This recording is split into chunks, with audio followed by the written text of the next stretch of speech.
ápice. E o que é esse ápice? Esse ápice ele vai ser constituído por 3 grandes operações, que eles chamam tudo de operação.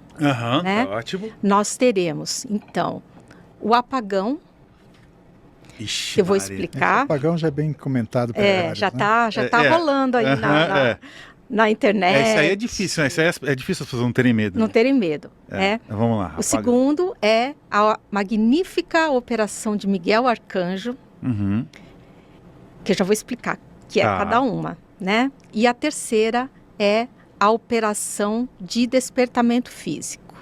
Essas 3 operações, elas se constituem no ápice da transição planetária. Após esse ápice, nós teremos a grande descida.